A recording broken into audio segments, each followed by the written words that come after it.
Hello everyone, and welcome. Whether you're watching this video or tuning in just for the audio, I truly appreciate you spending some time with me for this first update. It's my goal to help make sense of the complex geopolitical events shaping our world. Keeping up with everything can feel overwhelming sometimes, I know, but together we can try to navigate the key developments. If you find this breakdown helpful as we get started, please consider hitting that like button, and subscribing to the channel would be fantastic. It really helps support the creation of future updates like this one. Your early support means the world. All right, let's dive into the major geopolitical updates from this past week with the latest information as of May 4th, 2025. First, let's look at the ongoing war in Ukraine. The human cost continues to be staggering. British Defense Intelligence reported on May 3rd that Russia's total casualties since the start of the full-scale invasion might be nearing the 1 million mark, around 950,000 killed or wounded. Just in the first 4 months of this year, estimates suggest Russia suffered about 160,000 casualties, with April seeing incredibly high daily averages over 1,200 per day. From one perspective, these immense losses highlight a potential weakening of Russia's long-term offensive capabilities. However, it also demonstrates Russia's grim willingness to sustain such losses, suggesting the conflict could remain a brutal war of attrition for the foreseeable future. Drone warfare is also escalating dramatically. Ukraine reportedly hit a massive 83,000 Russian targets with drones just in April. Both sides are using drones intensely, expanding the dangerous gray zones along the front lines. This showcases Ukraine's innovation in leveraging technology to counter a larger force. But Russia is adapting, reportedly using more motorcycles and all-terrain vehicles for troop movements to create smaller, faster targets. This adaptation signals that the technological arms race continues, and advantages gained through innovation might be temporary. On the diplomatic and support front, the U.S. State Department approved $310 million for servicing F-16s for Ukraine this week. There was also a U.S.-Ukraine agreement signed on May 1st concerning resources and minerals. Now to the U.S. and Ukraine, agreeing to a deal involving Ukraine's mineral resources as the White House affirms its commitment to ending Russia's war with Ukraine. Our chief foreign correspondent, Ian Pannell, has the details for us. Good morning, Ian. Yeah, good morning, Michael. This is a landmark agreement, I think, giving the U.S. access to Ukraine's mineral wealth, estimated to be worth billions of dollars. While it doesn't offer Ukraine the clear security guarantees that it's wanted, it does say repeatedly that the U.S. backs a, quote, peaceful and sovereign Ukraine. In a video message on X, Treasury Secretary Scott Bessent saying it signals clearly to Russian leadership that the Trump administration's committed to a peace process centered on a free, sovereign Ukraine, saying it's time for this cruel and senseless war to end, the killing must stop. And I think it's a huge step forward. You remember that acrimonious meeting in the Oval Office in February, descended into a shouting match involving the president, vice president, and Zelensky. Well, speaking to News Nation, President Trump saying this deal could hinder Vladimir Putin's invasion of Ukraine. The president frustrated by the lack of progress on a peace deal and by ongoing Russian attacks. And overnight, another massive Russian airstrike hitting civilian sites like apartment blocks, a school, a supermarket, at least 2 people killed, 15 injured, and rescue efforts still ongoing this morning. And for the people of Ukraine, now at least, no signs this war is ending. Robin? That appears to be the case, Ian. Thank you. These moves signal continued Western support, potentially boosting Ukraine's defense and long-term economic prospects. However, peace talks remain complex. Russia publicly reiterated this week that it won't negotiate over any territory it now considers its own, including Crimea. This hardline stance makes a negotiated settlement extremely difficult. Adding to the complexity, Ukraine just rejected a 3-day ceasefire proposed by Russia over the weekend, with President Zelensky calling such short pauses games, while reportedly agreeing with U.S. President Trump that a longer 30-day ceasefire would be a more meaningful first step. This highlights the deep mistrust and differing views on how to even begin de-escalating. Sadly, the violence continues with devastating consequences. Just overnight into today, May 4th, Russia launched another drone attack on Kyiv, injuring at least 11 people and causing fires in residential areas.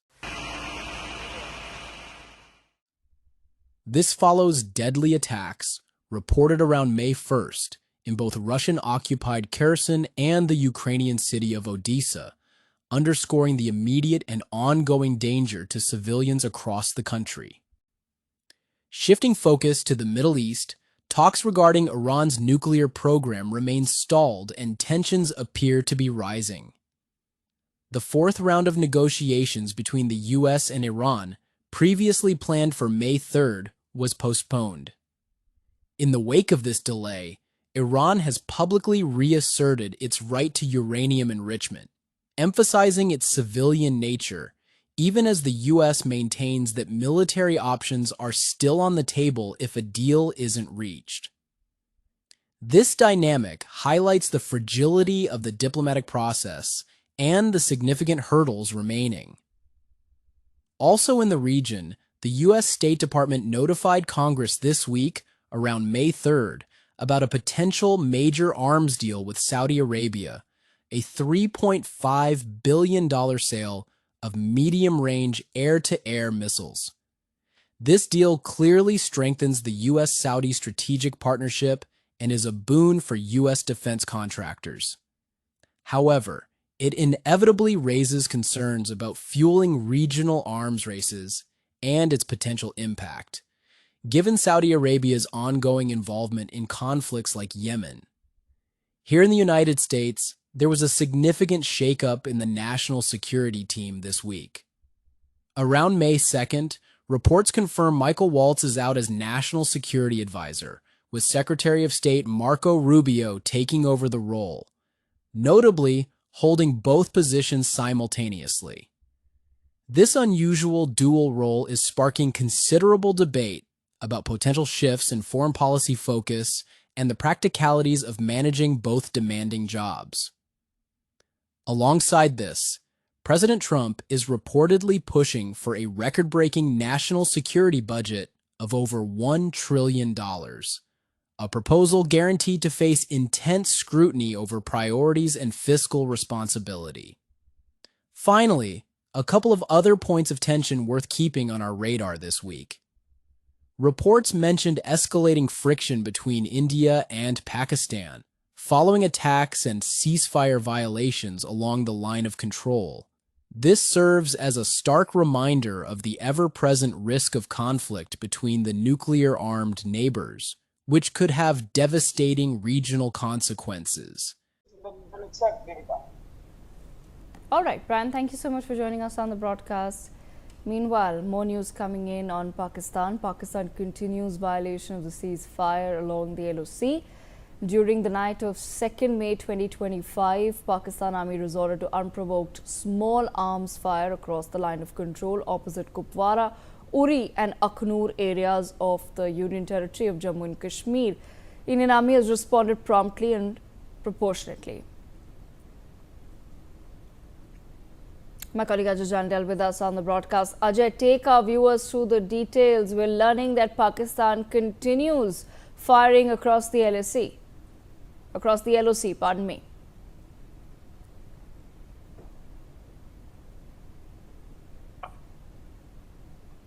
Yes, another Pakistan have targeted Indian Army positions in Akhnur, Baramulla and Uri. This is continuously taking place for last 8 days, and it seems that Pakistan want to disturb peace on the line of control and the international border area, and effective retaliation was given by the Indian Army jawans, those who are deployed over there on the line of control, and sources are saying that these attempt of Pakistan is basically shows that frustration of Pakistan, and Pakistan wanted to basically target the defense forces personnel. And this is not the first time. In the past as well, Pakistan was doing such things and was trying to target the defense forces and on the civilians as well. Now the alert has been sounded all along the line of control area and the international border area. People, locals, they have been told to stay safe, during the shelling, and stay inside their bunkers, which has been constructed by the government of India in last few years. Ajay, what really is the situation at the border areas at this point in time? Situation is definitely tense because of this shelling which is taking place, and the way the news is coming that Pakistan have deployed its tanks, its artillery guns, and additional troops on the line of control and the international border area. That indicates that Pakistan, can try to, target the forces and the civilians as well. And at the same time, after Pahalgam, when Pakistan is deploying the guns and artilleries on the line of control border and border areas, that means that Pakistan is scared of the Indian Army's attack, but at the same time they are violating ceasefire as well. So their nefarious plan of pushing in terrorists that continues, because there are reported more than 150 terrorists are sitting across the line of control during the Pakistan occupied Kashmir, and Pakistan want these terrorists to be here in the Jammu and Kashmir. Okay, Ajay, thank you for joining us. Stay on with us. We have more news coming in.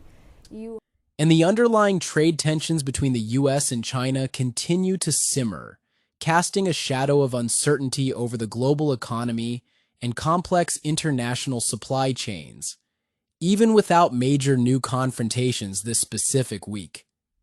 So, that's our whirlwind tour of some key geopolitical movements from the past week, right up to May 4th. It's a complex picture, as always, with ripple effects spreading across the globe. Thank you so much for joining me for this first update. I truly hope this breakdown was clear and provided some valuable insights. My plan is to release 1 or 2 of these updates each week to help us stay informed together in this rapidly changing world. What are your thoughts on these events? If you're watching on YouTube, I'd love to hear your perspective in the comments below. I'll be back soon with the next update. Until then, stay safe, stay curious, and stay informed.